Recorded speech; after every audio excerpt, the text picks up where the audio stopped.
തടവിലാക്കപ്പെട്ട Myanmar മുൻ പ്രധാനമന്ത്രി Aung San സൂചിക്ക് Vatican അഭയം നൽകാൻ തയ്യാറാണെന്ന് അറിയിച്ച് ഫ്രാൻസിസ് പാപ്പ. ഇന്തോനേഷ്യയിൽ ജസ്യൂട്ട് വൈദികരുമായി നടത്തിയ കൂടിക്കാഴ്ചാ വേളയിലാണ് പാപ്പായുടെ ഈ വെളിപ്പെടുത്തൽ. ഓങ് സാൻ സൂചിക്ക് വത്തിക്കാനിൽ അഭയം നൽകാമെന്ന് അറിയിച്ചിട്ടുണ്ട്. സൂചിയുടെ മോചനത്തിനായി ഞാൻ ആഹ്വാനം ചെയ്യുകയും അവരുടെ മകനെ റോമിൽ സ്വീകരിക്കുകയും ചെയ്തു. 2021 ഫെബ്രുവരിയിൽ സൈനിക അട്ടിമറിയിൽ പുറത്താക്കപ്പെട്ടതു മുതൽ ജയിലിൽ കഴിയുന്ന പ്രധാനമന്ത്രി ഒരു പ്രതീകമാണ്. രാഷ്ട്രീയ പ്രതീകങ്ങൾ സംരക്ഷിക്കപ്പെടേണ്ടതാണെന്നും ഫ്രാൻസിസ് പാപ്പ വെളിപ്പെടുത്തി.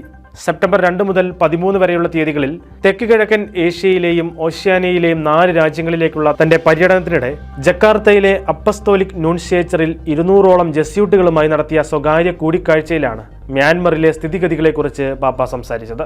2021 അട്ടിമറിക്ക് ശേഷം മ്യാൻമർ പ്രക്ഷുബ്ധമാണ്. 2020 നവംബറിലെ പൊതു തിരഞ്ഞെടുപ്പിൽ തെരഞ്ഞെടുക്കപ്പെട്ട 1991 സമാധാനത്തിനുള്ള നോബൽ സമ്മാന ജേതാവ് ഓങ് സാൻ സൂചി 3 വർഷം മുമ്പ് സൈനിക അട്ടിമറിയിലൂടെ പുറത്താക്കപ്പെട്ടതു മുതൽ മ്യാൻമർ അക്രമാസക്തമായ സംഘർഷത്തിലാണ്.